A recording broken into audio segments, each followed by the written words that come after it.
we go. Chris Hassel joined by Ryan Wilson and Brady Quinn. Ryan has a brand new 3-round mock up on the site right now, cbssports.com. We are going to zip right through those 3 rounds, each and every team. We are going team by team here, beginning, Ryan, with the Jacksonville Jaguars. And at number 1, you have them taking Icky. Yeah, Brady got on me last week for just penciling Aiden Hutchinson. I'm mixing up a little bit. Not really willing to go quite yet with Travon Walker. So go Ike Ekwonu, and here's the thinking. You've drafted an edge rusher in the first round 2 of the last 3 years. It ain't working because you're still losing a lot of football games. Why don't you protect Trevor Lawrence? I like the idea of bringing back Cam Robinson. I like the idea of Brandon Scherf. Get Ike Ekwonu, and he'll be the best offensive lineman on the board. Then in the top of the second round, George Karlaftis, should he be there? And he could be there late first, early second. Then you get your edge rusher. Double up and get a linebacker, Leo Chenal. You lost Miles Jack to the Steelers. And then you get a tight end for Trevor Lawrence. Isaiah Likely, 240 is what he played at. He blocks like he's about 265, and he's also a pass catcher in the middle of that defense. I like the idea of protecting Trevor Lawrence and then building from there. I love this for the Jacksonville Jaguars. I think it's building on an already strong offseason that they had so far and adding on a guy like Zay Jones as far as a pass catcher. You add on a guy like Isaiah Likely. You talked about the blocking skills. Here you're seeing some of his ability to catch the football down the field. All things that should help improve Trevor Lawrence. But let's talk about Icky for a second. You know, that's another investment in both your first-round picks from a year ago, right? Not only Trevor Lawrence and getting him better protection, even though Ike Ekwonu does need to work on his pass protection skills, but Travis Etienne, a player we did not get to see. They used him a little bit or planning on using him as one of those scat backs that can release out of the backfield or split out in the slot. We're probably going to see him play more of a traditional running back once he's able to come back to this Jacksonville Jaguars roster. But now you've got the running back, the quarterback in a better position with better protection up front and potentially a cornerstone left tackle. So I love this draft for him. And by the way, Leo Chenal, you talked about Miles got his versatility. Leo Chenal has a lot of that as far as what he was asked to do within the scheme at Wisconsin. He can blitz off the edge or just downright put his hand on the edge, beat running backs, tight ends to the quarterback. I'm not necessarily going to go as far as saying beat an NFL tackle, but he's very capable as a linebacker at the next level of wearing a bunch of different hats, something that Miles Jack was asked to do too in the Jacksonville Jaguars defense. I love this, what Ryan's done for the Jacksonville Jaguars. Icky, number 1 to the Jaguars. Aiden Hutchinson is the favorite to go number 1, but he slips to number 2 to the Detroit Lions. And then, Ryan, you have him going with the quarterback, Kenny Pickett. Chris, this quarterback class has me puzzled. Last year, I was driving the old Mac Jones bandwagon. There is no McCorkle Jones in this draft class. I don't know what to make of this group. I don't know when they're going to come off the board. There could be 1.5 could be the over-under on quarterbacks in round 1. It could be over 3.5. I just don't know. So you mentioned Aiden Hutchinson at 2. That feels like a layup. Perhaps Travon Walker's in that conversation as well. But then at the bottom of the first, you get Kenny Pickett. You get the fifth-year option. He's not going to play right away because you have Jared Goff. And maybe he plays by 3 or 4 or 5 games in. And I don't know this is best case scenario for Kenny Pickett. I think the Saints probably is the best case for a team, or maybe the Steelers with a young quarterback. But I think it's an opportunity for him to play in a team that's on the rise, especially if Aaron Rodgers retires in a year or 2. Then Kyler Gordon in round 2. I love him. I love his teammate Trent McDuffie. The quarterback as well. Channing Tindall is an insane athlete. We talked to Nakobe Dean last week on the Pick 6 pod. He said he might be the best athlete on the team, but also the worst basketball player, so don't use him for one-on-one situations. And then Josh Paschal, the edge rusher out of Kentucky. He's an interesting guy because you watch one game and you don't quite get it. You watch 2 or 3 games and he becomes a guy that you can see being used in interesting ways to get after the quarterback. So they add some more edge help at the bottom of round 3 there and get that quarterback at the bottom of round 1. All right, how about the 3-round haul for the Houston Texans? It's Evan Neal going with their first pick in the first round, and then Drake London with their second pick in the first round. What do you think of what they do at the top here with those 2 top 13 picks, Brady? I think you're already going to award Nick Caserio with General Manager of the Year with the moves he's made, being able to get what he got for Deshaun Watson and match it with his draft class. Are you kidding me? I mean, Evan Neal very well might not be there because he could go number 1 overall the Jacksonville Jaguars, but if he is there, he's a surefire pick to be one of those cornerstone plug-and-play left tackles. Drake London may very well be the best wide receiver in this draft class. If you could get him as well, and then David OJABO, a guy who's going to help you rush off the edge, not to mention Marcus Jones, who's going to be able to take care of guys on the outside and lock them up in one-on-one coverage. You know, the only question is how often they're going to use the tight end and Jeremy Ruckert. I actually think this is the type of player that's going to have a much better NFL career than he did college career at Ohio State because he's playing with so many talented other pass catchers at the wide receiver position. So this would honestly be a dream scenario for Nick Caserio, and just go ahead and give him GM of the year. If he can do what he did in free agency and with the trade of Watson and what he got back in return, and then roll it into this, it'd be phenomenal. Well, this next team is not going to be giving Ryan Wilson mock drafter of the year. The Jets at number 4. Ryan, you said you took a lot of heat for your 3-round mock and what you had the Jets doing. Yeah, so shout out to Brady Quinn for pumping up my self-esteem, because this thing's about to take a nosedive right here with these Jets picks here. So Travon Walker, we've been talking about him as perhaps going first overall or maybe number 2. The athleticism and the upside is what gets your attention. So I had him going here to Robert Saleh's defense. Then at number 10, things get interesting. They don't have all the offensive tackles are gone here, the top 3 guys. So what do? They take Trevor Penning out of Northern Iowa, and that's exactly the moment that Jets fans lost it on Ryan Wilson on Twitter. He feels a need. I don't like him in the top 15. I like him closer to the bottom of the first round, but I understand teams are going to overdraft players, and Trevor Penning could be one of those guys. And you don't know what Mekhi Becton's situation is. They do have Elijah Vera Tucker, who played well last year when he was healthy. I think you have to consider protecting Zach Wilson if that means rolling the dice one more time on an offensive tackle. Then Lewis Seen, the fantastic safety out of Georgia. Christian Watson's one of my favorite players out of FCS, North Dakota State, played with Trey Lance a few years ago. And then Nick Bonita, the edge rusher out of Oklahoma, brings some juice, again, on that Robert Saleh defense. Travon Walker's listed in edge, but he can certainly play 3 technique as well if you need him to. This would be a solid draft for the Jets. I don't necessarily know that they're going to come away as enamored, only because, again, Travon Walker's one of those guys who's been running up draft boards because of people behind the scenes and what they feel like his upside is. And that's really what you're looking for with this entire draft class. Travon Walker's upside. We got a glimpse of what he can do at Georgia. We're betting he can do more. Trevor Penning coming from a smaller school, it fills a need, but you're a little bit concerned about, all right, what is he going to bring to the table at the next level playing against better talent consistently? Then you're looking at a guy like Christian Watson, another smaller school, a guy who showed out at the Senior Bowl. He looked great at the Combine. You could see that top-end, high-end ability to make some big plays down the field. But again, will he be able to do it at the next level? I think the best pick for the Jets of this particular 3-round mock is Nick Bonito. He's one of the guys who's been underrated, but I think when you look at his ability to rush off the edge, yeah, maybe you feel like he's a little bit undersized, but he's extremely effective at getting to the opposing quarterback, making plays. Was asked to do a number of things within that defense too for Oklahoma. So I think you've got a strong possibility that a lot of these players end up being hits for you, even though it may not wow the Jets fan base right now seeing this. Jets and Giants have a pair of top 10 picks. And Ryan, you have the Giants going defense with both of those top 10ers. Yeah, Chris, I'm at the point in the conversation where I'm done trying to read the tea leaves and looking through the smoke screens. Kayvon Thibodeau is a really good football player. I don't know what he thinks about branding. I don't know what he's doing off the field. And at this point, I can no longer care about it because it's cutting into my sleep time. And clearly, by the looks of me, I need a lot of sleep. So, look. He's a good football player. He's going top 10. I have him going to the Giants here with their first-round pick. 2 picks later, I have him taking Sauce Gardner, who could end up being one of the best defensive players in this whole entire draft class. There's so much to love about what Sauce Gardner was able to do last season and throughout his career at Cincinnati. I think Kayvon Thibodeau, when he's healthy, is a game changer. So 2 defensive guys immediately shore things up on that side of the ball. Then you go offense, particularly offensive line. Bernard Raymond at the top of the second. Dylan Parham, the guard out of Memphis, later in the second. And then in round 3, you get Alec Pierce, Sauce Gardner's teammate, the wide receiver, Des Ritter's favorite target in round 3 to give Daniel Jones one more downfield threat.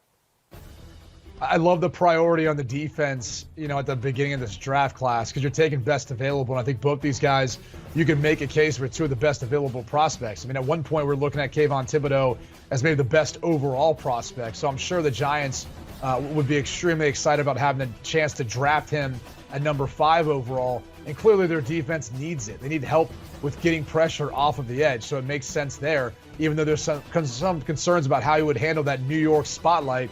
Ahmad Gardner, again, his typical length, size, everything you're looking for at the NFL level. And he can be out on that island, I think, in the big city like that and come away just fine. Raymond, obviously, is very much needed on their offensive line that struggled at times. And I love Pierce. one of the more underrated prospects that made up being a star at the next level, really showed out a lot of contested balls this year. And I think when you saw him run the 40, you're going, hold on a second. I didn't realize he was that fast. So it adds another option for Daniel Jones if you're really trying to figure out if he is the guy for the foreseeable future. All right, so we're through the New York teams with multiple picks in the top 10. The Panthers only have one pick in the first 3 rounds. They pick at number 6 overall. Many believe that's where we could start to see some quarterbacks going, but Brady Ryan has them going in a different direction, not taking a quarterback, going with Charles Cross. Yeah, I think the reality of this number 6 overall pick is the Panthers, if they don't love one of the quarterbacks in this year's draft class, would love to trade back. They'd love to try to accumulate more picks within the top 100 and be able to try to still grab the guy they're looking for at quarterback while other teams are grabbing up some of the best overall prospects outside of that quarterback position. So that's probably plan A right now, unless they love one of these guys. So, you go at the tackle, you take best available at this point, Charles Cross. You can make a case based on how this mock draft has gone for Ryan Wilson, would be that 3rd best tackle of this group. So it makes a lot of sense. They needed help on the offensive line. Whoever's quarterback is going to need some help. So all those things line up. But I don't know that I see the Carolina Panthers staying stuck here at number 6. I could see them moving back and then taking a quarterback and then getting a 2nd or 3rd round pick in exchange for that number 6 overall. And a team that needs a lot of help as well, along with the next team up, the Atlanta Falcons. Without Calvin Ridley this entire season, Ryan, you have them going with wide receiver here with their first pick in the first round, and that's Garrett Wilson out of Ohio State. That's right. Garrett Wilson is my wide receiver 1. It would be Jameson Williams had he been healthy, but he's still recovering from that ACL.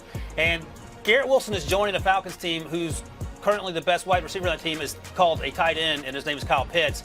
Then in round 2, they get Sam Howell, sort of what Brady was talking about the Panthers could possibly think about doing if they were able to get back in to the bottom of the first round or maybe get to the second round. Sam Howell is my QB2. Everyone feels differently about Sam Howell. He has a lot of sloppy football, but he does a lot of things really well, and he had to drag that Carolina team and that Carolina offense to wins and close wins because they were so out of sorts for much of the season. Then Darian Kennard, the huge right tackle out of Kentucky, probably has to kick inside, but that's okay. They need help there, the Falcons do. Kingsley Enagbare and then Myjai Sanders back-to-back picks in the 3rd round get help along the edge because the edge rushers for the Falcons are almost as bad as the wide receivers. So you fill those needs in the first 3 rounds, and hopefully the Falcons and Arthur Smith can do a little more damage than what they did last year. And then the first quarterback off the board in Ryan's new mock draft comes at number 9, the Seattle Seahawks, Brady, taking Malik Willis. He's been gaining a lot of momentum. This is obviously a big need on the roster right now. I know they have Drew Lock, but the reality is I wouldn't be surprised if they didn't go with Malik Willis. He has some of those same qualities that you're looking for in a quarterback to replace Russell Wilson. He's got mobility. He's bigger. Probably, similar arm strength and maybe the strongest arm in this draft class, next to Carson Strong. And so he's got a lot of those elements that I think you're looking for. It's just a question of, can you find lightning in a bottle once again with Malik Willis at quarterback? And can you then have success afterwards? But I love the pick for Daniel Falele. I mean, you can't find guys who are this big. He is a massive human being at tackle for Minnesota, a road grader in the run game. It takes about an hour just to get around him and pass rush. I think that's really the only concern there is, does he get drafted this high due to some of those weight concerns? But just a massive human being. And then Arnold Ebitike, they call him AK for short. He really, burst on the scene this year as far as an edge rush for Penn State. I think he's still got his best football left ahead of him. So a lot of upside there, and something that they've been trying to find for a long time with that Legion of Boom 2.0 or whatever you want to call it. They have not been able to get enough productive pass rushers and find them in the draft. So they've got to address that. And I think that there's a really good chance that the Seahawks could go that route at some point in the 2nd, 3rd round of this draft. Up next, we have the Commanders, who are once again embroiled in controversy and a horrible time with the draft just a couple weeks away. You wonder how focused they're going to be on that. But Ryan, you have them going with a guy who's number 1 on the CBS big board. That's Kyle Hamilton, a guy who Brady and Pete argued about for a few minutes yesterday. Yeah, I saw that, and Pete texts me about twice a day about Kyle Hamilton and where he's lacking on the field. And I think some of the issue isn't on the field for me, and I think Brady probably feels similarly. It's the fact that he ran the slow 40 time at his pro day. He doesn't play slow, and I just wonder if teams will be able to get over that and just trust what they saw with their eyeballs during the fall. And if not, if he slips, I think this is a great pick for Washington here. If nothing else, it serves as a distraction from all the other nonsense going on with the organization. But he's a fantastic football player. And then in round 2, they get Quay Walker, another insane athlete from that Georgia defense. Nakobe Dean's obviously the best linebacker on that team. I think Quay Walker's second, and then Channing Tindall. But they're all incredibly athletic and fantastic football players in different ways. You'll notice no wide receiver, which is something that Carson Wentz needs. It just didn't fall out that way for them. They could perhaps circle back in day 3, but if there's a wide receiver available there, they may go in that direction as opposed to getting 2 defensive guys with those first 2 picks. Yeah, Ryan, I'm glad you were able to see the argument between Pete and I, where Pete can't seem to get over the fact that he's a safety that's versatile and plays a bunch of different positions. So he'll throw a lot of love to Tyrann Mathieu, but then can't use that same logic to apply it to Kyle Hamilton. It's a bit contradicting, but that's Pete Prisco in a nutshell. Look, I can see this making a lot of sense for the Washington Commanders. If you look at them, they struggled last year in the passing and pass defense. He can wear a bunch of different hats. I just talked about matchup versus opposing, tight ends. They were split out, trying to play that wide receiver position, play the deep middle of the field. He's got all that ability. And as far as the 40 time, I mean, first off, he didn't run that slow at the combine, so that wasn't a concern there. So what we're concerned about, what he ran at his pro day, look, he plays fast on film. That's all that matters to me. We tend to get enamored with the underwear Olympics this time of year and read too much into that. Quay Walker was the other selection you had Washington taking. Another player in that Georgia defense who really stood out this year, and I think would make a lot of sense. And I'm sure he'd be elated to be able to play behind that defensive front, considering how many talented picks there are in front of him and guys who are able to keep those offensive linemen off and make some plays. So 2 picks that probably be in the right spot for this team moving forward to help beef up that defense. And those are the only 2 picks they have in the first 3 rounds as of now. Moving on to the Minnesota Vikings, who have 3 picks in the first 3 rounds, including 12th overall. And Brady Ryan has him going Derek Stingley with that pick. It could make a lot of sense. I mean, he very well could be the best cornerback in this draft class. Everyone's talking about the 2019 season. I'm just starting to look forward and move ahead. I think you saw him at his pro day workout. He looked smooth in his transitions. He makes everything look so easy. And you can see some of those natural God-given abilities that he has. And look, their defense needs help. Bottom line is this defense started to fall off a cliff over the last couple of years of Mike Zimmer's tenure. And that's the reality of it is, they need to improve that side of the ball. He's probably going to be your best player available at this spot. It could make some sense there. Cole Strange, he's the guy that potentially could help beef up the interior of that offensive line. One, that's important for Kirk Cousins in general, just for his ability to step up, protecting the pocket. But 2, they could use some help there. And then probably my favorite pick would be David Bell. And, I know he didn't test as well as maybe the film showcases his overall ability. But the truth is, the guy's got tremendous hands. He had a very productive career during his time at Purdue, and going up against some of the stiffer competition, he still showed out. And it wasn't like he had a ton of help across from him.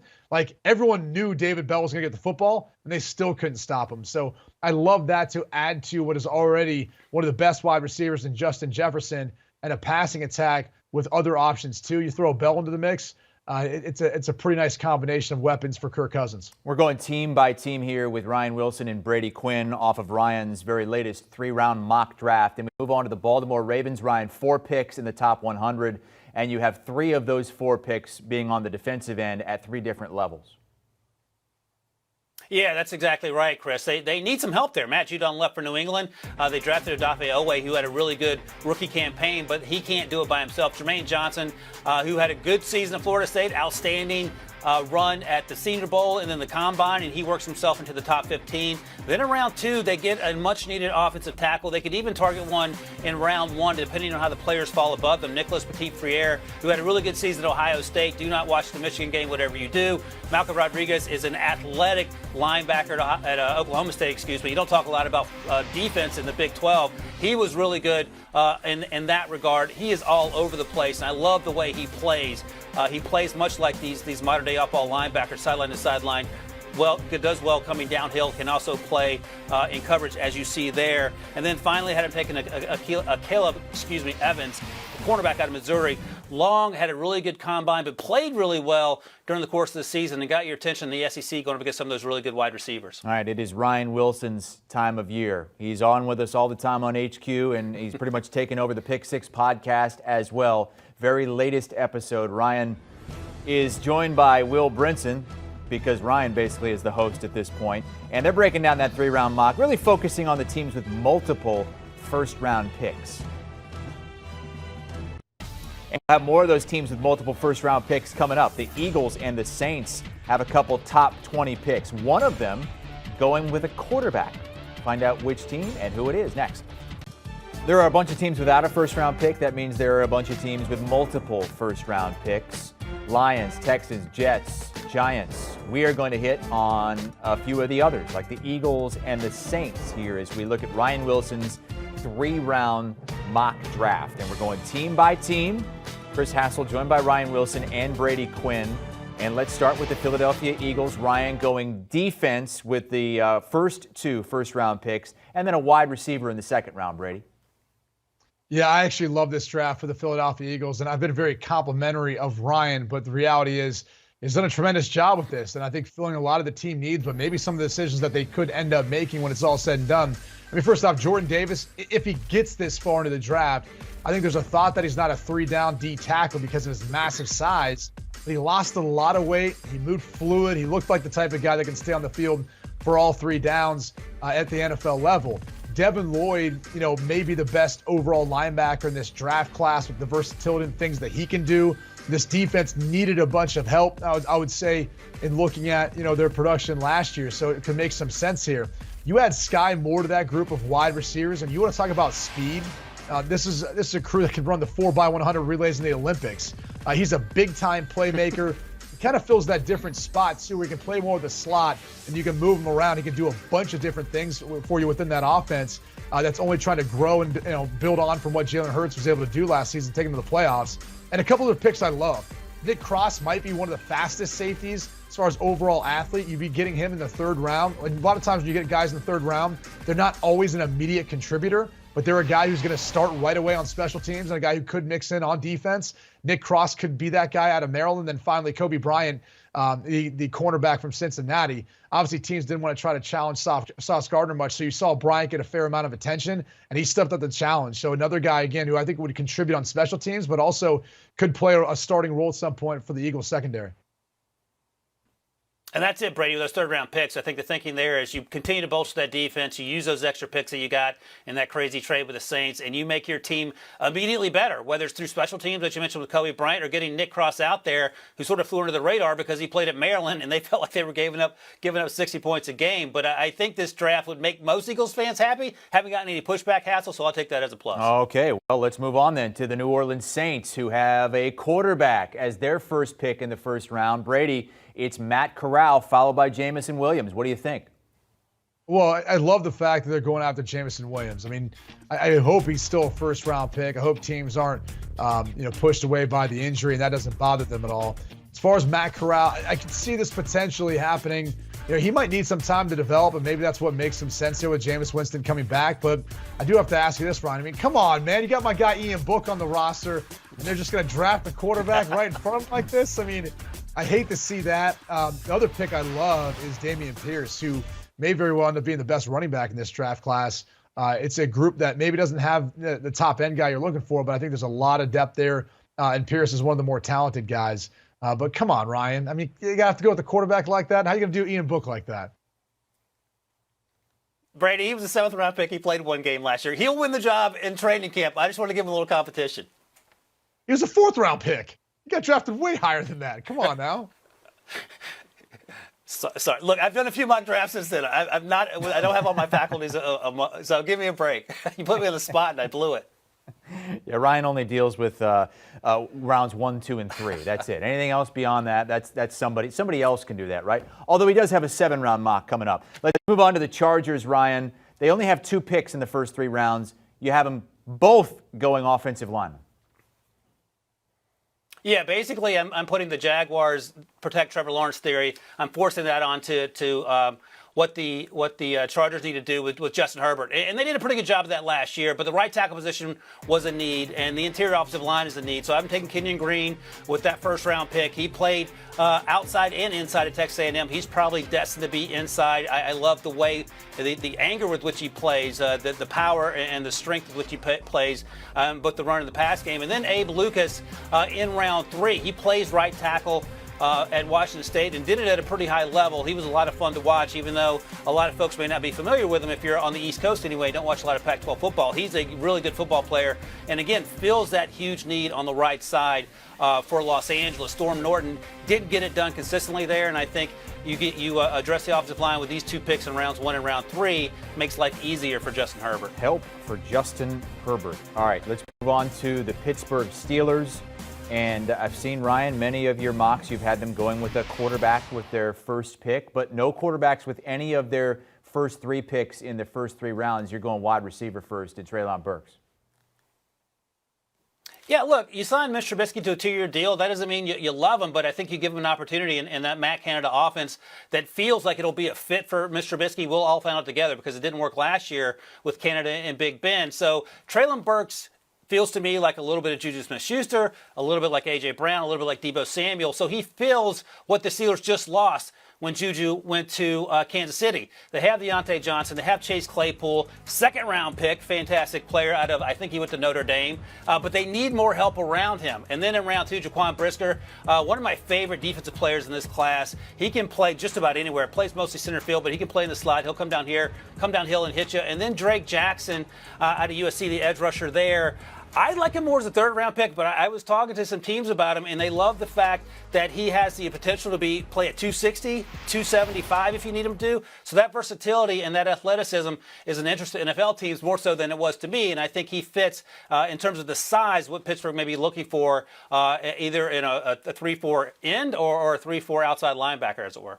Moving on to the Patriots, who have 1 pick in each round, beginning at number 21 overall. And it's a wide receiver in the 3rd round that is drawing my eye, John Mechie, who college football fans know very well from Alabama.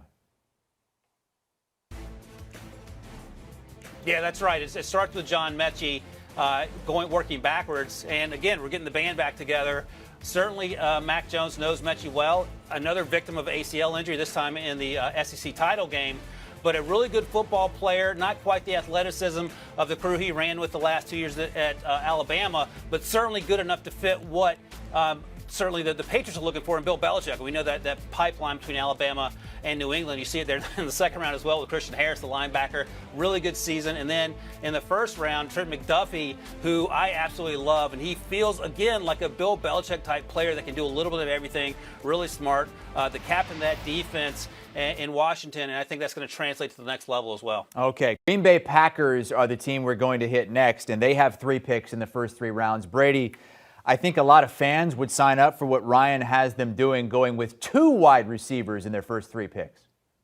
Yeah, Chris Olave in the 1st round, one of the most polished wide receivers with elite speed coming out of Ohio State, would make probably Aaron Rodgers pretty happy. I mean, you've got to find a replacement for Devontae Adams, right? And I wouldn't be shocked if they didn't take 3 straight wide receivers here, with both 1st-round picks as well as a 2nd-round pick. But your defense needs some help too. Nakobe Dean gives you that. One of the smarter players on the defensive side of the ball, just from sitting down and talking with him in the combine. But the type of guy, too, that I think they've been missing for quite some time at that middle linebacker spot. And then the 2nd round, George Pickens, who, look, when healthy, he might end up being the better of the 2 wide receivers at the next level. I mean, he's got some elite top-end speed as well, big playmaking ability. So I'm sure this will make Aaron Rodgers happy. However, look, is Brian Gutekunst going to finally do it? I mean, they hate drafting wide receivers in the draft that it helps support Aaron Rodgers. I think they, for some reason, think it leads to him winning back-to-back MVPs or something. It's a little bit bizarre, but I'm sure Packers fans will love it, but Aaron Rodgers would love it more. Okay, Cardinals are up next, and Ryan, what do you have them doing? I don't have him taking a quarterback. Yeah, I think things are okay now between the organization and Kyler Murray, but I haven't taken Boye Mafe out of Minnesota, the edge rusher. They need some help along the edge. They need some juice there. They lost Chandler Jones. He's not built like Chandler Jones. He's probably 260-ish. He can probably gain some weight. He's incredibly quick. Also has a little strength that he plays with as well, and I think he's only going to get better. He feels like a guy who's just scratching the surface. Then in round 2, Chase Edmonds left. They did bring back James Conner, but Ken Walker III is my running back 1, and I love everything about this young man's game. Didn't catch a lot of passes either at Wake or at Michigan State, but I think he has the capability of doing that. And then in round 3, you get the guard out of LSU, Chasen Hines, bolsters that interior offensive line. They need help there as well. They could address that need in the first round if they so choose. Someone like Zion Johnson out of BC might make sense, but that didn't happen in this mock draft for me, Chris. All right, let's move on to the Cowboys. And Brady, Ryan has him going Tyler Linderbaum with their first pick. Being from Iowa, I know a lot of Iowa fans. You know how bad that offense was for Iowa last season. It was so bad that there were some fans, Brady, that would just zero in on Linderbaum and just watch him plow the way forward instead of watching where the ball actually went. Wow. I mean, I don't know if that what's an indictment of maybe the play calling there at Iowa, but that's maybe for another day. We're here to talk about maybe the best interior offensive lineman in this draft class. You talked about how people, they would be enamored with just his ability to climb to the second level or pancake guys. Look, he's smart. He's athletic. He's everything the Dallas Cowboys would need in the interior of their offensive linemen as they look to help protect Dak Prescott in Dallas, as well as help bolster the rushing attack. So it makes a lot of sense there, and I think that's a spot where you could see a center taken at 24 in this draft. And then looking at Travis Jones, the D tackle out of UConn, really came along, and I think, shocked a lot of people or maybe surprised some people at the Senior Bowl and just how powerful and how strong he is at the point of attack. This Dallas Cowboys defense needs a little bit more beef, too, in the interior of their defense to help stop the rushing attack. And I think the pick I like the best is Calvin Austin, the wide receiver out of Memphis. Absolute blazer, a guy who can figure out how to get the ball in his hands as soon as possible and let him do the rest. That should help replace what you lose in Amari Cooper now moving on to the Cleveland Browns, and a nice pairing to go along with what you see with the rest of the wide receiver group there in Dallas and help out Dak. Let's move on to the Super Bowl favorites, the Buffalo Bills. They have 3 picks in the first 3 rounds. And Ryan, you're going all defense for Buffalo. Here's the team that doesn't have a ton of needs, and I think it starts at cornerback. Trey White will be back. He's recovered from the ACL injury, so that's important. But I have him going with Andrew Booth Jr. out at Clemson, a guy who could be gone well before this. He had a really good season at Clemson, so he fills a need there in terms of some issues with depth. And then in round 2, I get Josh Allen, a buddy from Wyoming, and Chad Muma. This dude is a fantastic football player. He could end up being the second linebacker taken off the board if Nakobe Dean falls because people don't think he's big enough. I think he's plenty big and plenty fast, but that's not my decision to make. And then in the 3rd round, Perrion Winfrey out of Oklahoma. Some teams like him more than I do. I didn't love his tape. I thought he had a really good pre-draft process for sure. And you can see here, he can lay guys out, no problem.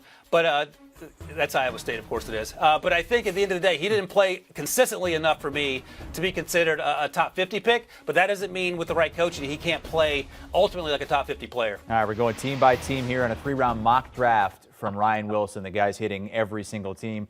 Brady Quinn with us as well as we move on to some of the contenders next season. We just talked about the Bills, the Cowboys. How about the Kansas City Chiefs?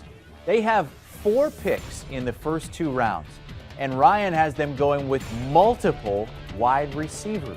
Find out who next.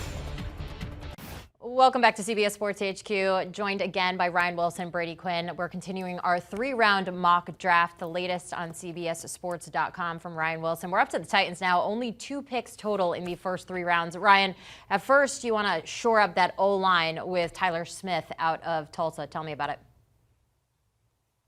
Yeah, Jenny, I was giving some parenting advice in the break, and then producer Noah cut me off, so we'll have to finish that up at the next break. We'll see how that goes. So, yeah, what do the Titans need? They need some offensive line help desperately. Ryan Tannehill took a beating last season for sure, so I have him going with Tyler Smith out of Tulsa, the left tackle there. I like him more as a 2nd-round pick. Pete Prisco, our buddy, will tell you that he'll talk to teams that like him in the 1st round. And part of that is because he's only 21 years old. He's one of the youngest guys in this draft class along the offensive line. And he's only been playing offensive line for 5 years. So you have to consider the upside there, and there's plenty of that to go around. So I understand it with the pick here. And then in round 3, Des Ridder. I'm not as high on Desmond Ridder as some other people are. I love the leadership. I love the athleticism. I just have some concerns about consistency when it comes to accuracy on what should be NFL easy throws. I didn't see that enough for me. That doesn't mean he can't get there, but it means I'm not willing to take him in the top 32 picks, and I feel better taking him on day 2, either round 2 or round 3. Ryan, I think there's a chance that there's not a consensus on who is that top guy, right? So you might see a very different order as far as how teams view these quarterbacks. And very similar to you, maybe you talked about not being as high on him. I don't think Desmond Ridder makes it to this point. I just don't. I think when you look at his game, it could translate really well to the NFL level. I mean, first off, he's a good decision maker. He's tough. He's experienced. He's smart with the football. You talked about not seeing some of the throws you'd like to see in that offense. There's a number of quarterbacks that probably fall into that category. Every single time I've seen him since he finished the season, he's gotten better and better and better in how he looks and how comfortable he looks from the pocket, even compared to other guys who maybe played from under center more, who are driving back at the combine and throwing in comparison to him. So I think when you look at him at the end of the day, he's got the athleticism to be able to run the football and factor in there. He's the prototypical size that you're looking for. He's got the experience, the football IQ. He's really the whole package. It's just a matter of, can he take that jump? Can he continue to develop into that starting franchise quarterback? It almost reminds me of the questions we have about Jalen Hurts. So I could see Desmond Ridder coming off the board earlier than this, but if the Titans got him, it would be interesting to see if things didn't work out well for Ryan Tannehill next year, if Ridder wouldn't put some pressure on him and potentially be part of that conversation. Two offensive guys there. Three of the Titans' last 4 first-round picks have all been on the defensive side, so we'll see if they'll be switching things up this year. All right, let's move on to Tampa. Who are we adding to help Tom Brady get back to the Super Bowl? Brady, what do you like about a guy like Daxton Hill, the safety out of Michigan for the Bucs? Well, it's funny you mentioned Tom Brady, right? Went to the University of Michigan. Daxton Hill also went to the University of Michigan. So why not make Tommy happy? Even though he's not a guy who's coming on his side of the football, you draft one of the more talented defensive players who's going to play kind of a jack of all trades too within the defense for Tampa. Now that Todd Bowles has taken over as head coach, Breece Hall can be that bell cow running back. You'd be hard-pressed to find someone who didn't have more production than him during his time in college football. And look, he can catch the football out of the backfield. They didn't do it quite that much with him, but he's capable of doing it. So takes the pressure off Tom Brady, add in a running back to the stable of backs. Maybe you find more consistency at that spot. And he also showcased better speed than what we thought. But that was a lot of guys this year at the Combine and at the Pro Day. So I'm not exactly sure what was going on with that. And then finally, you get Justin Schaefer, an interior offensive lineman out of Georgia. You can add to that group up front, preparing for potential injuries. I don't know that he's a starter necessarily day one, but you do need some depth there. You do need to protect Tom Brady, especially the interior of that pocket. He's not necessarily the most mobile guy, so you got to make sure you keep that pocket clean and give him the ability to step up.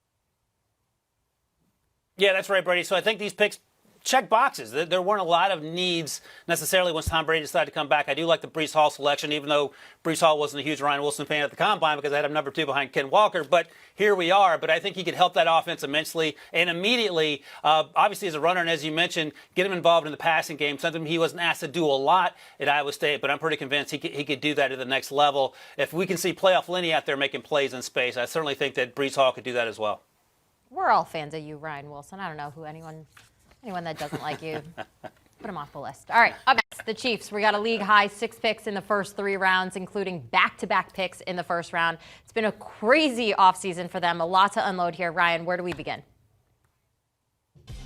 Yeah, so they have a ton of picks, and they're going to get what should be on paper a lot better. So Devontae Wyatt fills the need on the inside. Jahan Dotson, for me, is a second-round pick. But I think if you understand that you're going to Andy Reid's offense and the guy coordinating Andy Reid's offense is named Patrick Mahomes, you're willing to make some exceptions and perhaps move a guy up 10 or 15 spots. I think he makes a lot of sense in that offense, knowing what's going to be around him. Tariq Woolen blazed a 4.3 something at the Combine. He's a former wide receiver, which makes sense going to Kansas City right now. But I think that he is only going to get better at the cornerback position. He has a lot of good tape from last season. I was really impressed with how well he played even before he ran that 4.3. And then Jalen TOLBER out of South Alabama. He reminds me a little bit of Will Fuller, not quite as fast. He has some focus drops, and I would like him to work through those, and I think he will eventually grow out of those. Again, you're going to a good system. And finally, Sam Williams, the edge rusher out of Ole Miss. Late addition to the Senior Bowl, balled out the 3 or 4 days he was there, had a really good combine. I think he's going to be, I don't want to call him a sleeper, he played in the SEC, but a really good football player that people haven't really been talking about thus far. You know what? You'd love this draft through the Kansas City Chiefs. It'd probably make you forget a little bit about Tyreek Hill, at least in the short term, only because Devontae Wyatt, you get a very capable interior player next to Chris Jones. You need help there. You get Mathis, too, as another defensive tackle to add some depth there. And then also you just talked about Sam Williams. He could be a diamond in the rough that you end up finding and helping you get more pressure off the edge because Frank Clark really hasn't quite done it. So I would love that for the defensive side of the football, along with Tariq Woolen, by the way, who's going to be a core special teamer. I can promise you that. But also could develop into one of the best cornerbacks in this class with his length and with his just overall raw ability, how fast he is. Then Jahan Dotson. Jahan Dotson is like that big go-to play wide receiver that Penn State needed all year long. I don't care what game you were talking about. Jahan Dotson was the player they would move around. They'd find ways of isolating. They'd find ways of just putting the football in his hands and let him do the rest. Sounds kind of similar to Tyreek Hill. Now, he doesn't have that sort of speed, but he's very much capable of being a game breaker for them. Ryan talked about Jalen TOLBER and the impact he may have, but I would think Dotson would be a great fit for this offense and how it could be constructed, given the creativity of Andy Reid and his staff and how they like to move guys around to get them the football. Brady, I don't think Chiefs fans are going to be forgetting about Tyreek Hill anytime soon, but maybe this draft will help them move on. And now we're going to move on to the Bengals with pick number 31 in the first round. All right, Ryan, why do you like the Gators' Kaiir Elam for Cincy? Why is that a good fit? He's long, he's fast, he's physical throughout the route. He's physical throughout the route, I say that, but he actually is not that physical in terms of run tackling. You can fix that. I'm not concerned about that, but he's a really good football player, one of the few bright spots on that Gators team last season. That second pick there, Isaiah Spiller, I thought, hey, give Joe Mixon a break. Bengals fans hated it, including our buddy John Breach. That's way too early for a running back, apparently, even one as good as Isaiah Spiller. Lesson learned. And then finally, Josh Jobe there, another cornerback. Again, a team with not a ton of needs, so why not add where you need those needs in the defensive secondary? And I do that with Josh Jobe out of Alabama in round 3. All right, we're going to move on now. Some of the teams who don't have a first-round pick. We're going to start with the Bears now. So Chicago looks like they need some assistance with their O-line. So Brady, why is BC's Zion Johnson a good fit at number 39? Well, look, I think they need to help improve and make more consistent their rushing attack. So Zion Johnson goes a long way in helping to improve that group. You're talking about a second-round pick here, close to that pick number 40. So he probably will be available at this spot, given he's an interior player. The guy who I don't think is going to be available is Jalen Petrie. I think he's going to be an outstanding cornerback, nickelback at the next level. To me, he's going to play somewhere down where he's going to be in coverage. He's going to be down off of the edge, able to stop the run, blitz off the edge, do all those variety of things you're going to be asked to do in Matt Eberflus's defense. And then finally, Rasheed Walker. You need some help with the offensive tackle. The right side in particular needs some work. Walker could make some sense either to start or at least develop and get into that position. But Petrie would be the gem of this draft class if they could find him still sitting there at number 48 overall, because I'm not sure he makes it that deep into the second round. I think if he doesn't end up being a first-round pick, he could find himself somewhere early in the second round. Now, this will be the third time in the last 4 drafts that the Bears don't have a first-round pick. So see what happens. Next up, we got the Colts not getting a pick until number 42. They need some help defensively over there in Indy, right, Ryan? Yeah, that's right. So I'm starting with the secondary with Roger McCreary, who falls out of the first round only because he doesn't meet the height, weight, speed, quote-unquote requirements that a lot of these teams are looking at. He's a fantastic football player. I think he weighed 189 at the Senior Bowl. He ran 4.5 plus at the Combine. I don't care. He is so incredibly good. Week in and week out, shutting down some of the best wide receivers in the SEC. And then in round 3, it's a different type of player than DeMarvin Leal. He plays along the defensive line. He can line up just about anywhere. But I say different because there were such huge expectations for him coming into the season, and he never quite lived up to them on a consistent basis. His ability is through the roof. You just wanted to see it play in and play out, and he didn't quite get that. He went from being a top 10 pick in these early September, October mock drafts to falling out of the first round altogether. And I think he's going to be a day 2 guy. If a team has high hopes for him, perhaps he goes in round 2, but I think it might be more likely that he falls to round 3.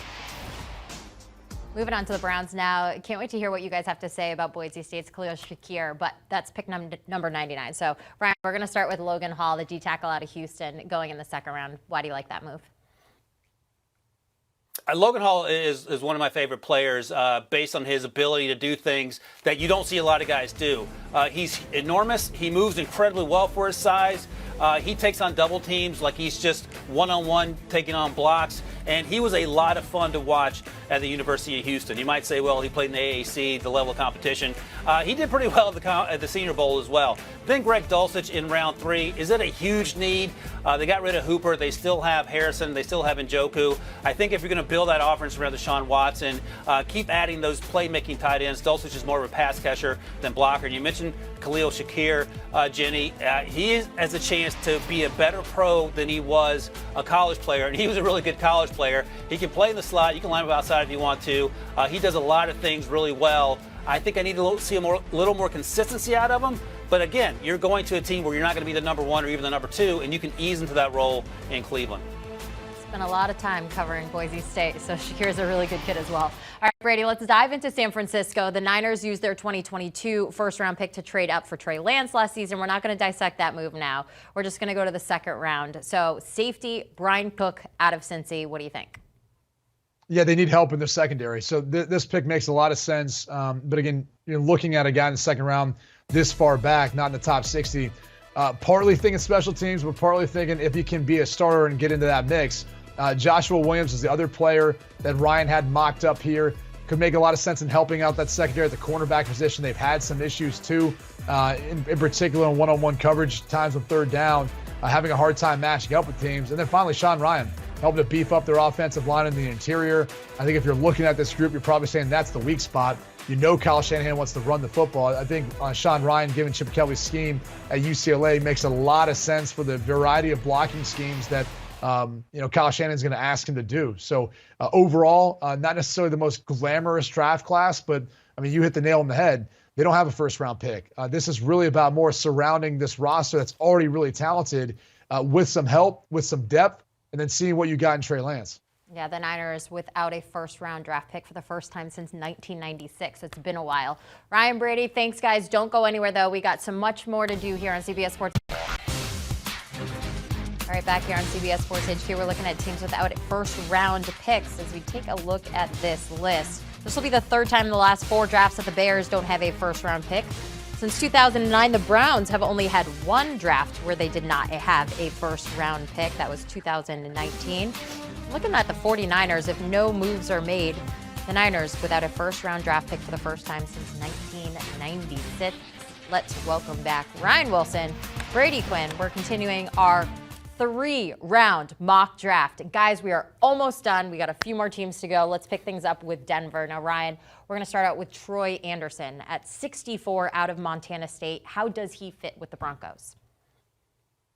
Yeah, no first-round pick, obviously, because of Russ Wilson. And he is a fun story. He tested through the roof, but he played at a really high level at Montana State. Of course, it was at Montana State, so you have to answer those questions about the competitiveness there.